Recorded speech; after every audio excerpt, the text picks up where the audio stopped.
të dakorduar pa konsultim dhe pa respektim të rregullave parlamentare. Nuk e pasqyron seriozitetin. Prandaj, gjithherë kemi kërkuar marrëveshje, gjithherë kemi kërkuar që të ulemi në tavolinë e të diskutojmë, e sidomos për çështje të rëndësishme të vendit, dhe ne e dimë që kjo nuk ka ndodhur, apo ma mirë me thënë, nuk ka qenë në interes fare nga lëvizjeve të vendosje që të trajtohen tema të tilla, të cilat janë në interes të veçantë për Kosovën dhe në përgjithësi për gjithë qytetarët e saj. Prandaj për nesër, mos pjesëmarrja jonë në këtë seancë ka arsyeshmëri të plotë dhe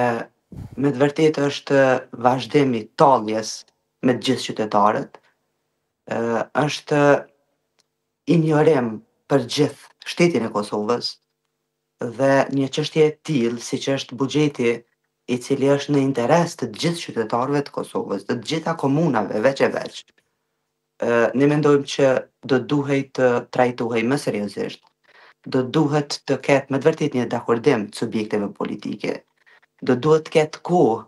që të diskutojmë e të trajtojmë thellësisht e në hollësi të gjitha çështjet që ndërlidhen me buxhetin dhe mandej do të ndodhte, unë jam e bindur, edhe çështja e votimit, por në këtë formë, në këtë mënyrë, duke përjashtuar apo anashkaluar të gjitha rregullat edhe të punës kuvendit të Kosovës, e njëkohësisht edhe formën se si është thirrur, prandaj edhe nisma nuk ka votë për nesër në orën 11. A mendoni që nëse ju nuk merrni pjesë, siç po pretendoni dhe po thoni se nuk do të shkoni, ngjashëm po kanë thënë edhe subjekte tjera politike, LDK, PDK, AK, a mendoni që më pastaj mund të ketë, si themi, një fushat nga ana e subjektit politik lëvizjeve vendosje që mund të orkestrohet për t'ju vendosur juve para aktit kryer, pra sidomos në rrjetet sociale? Sepse e kam parë që shumë aktorë të lëvizjeve vendosje, shumë militantë të tyre, por edhe mbështetës potencialisht nga fusha analitike, i kanë vendosur në rrjetet sociale një listë me prioritete që duhet kryer sipas tyre ditën e nesme, dhe nëse ata nuk marrin pjesë, pra referuar juve ish subjekte opozitare, atëherë do të shihet hipokrizia juaj. A mendoni se ju pret një gjë e tillë nesër? Shkodran,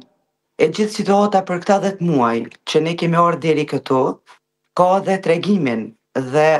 secili prej neve duhet ta kuptoj qartë.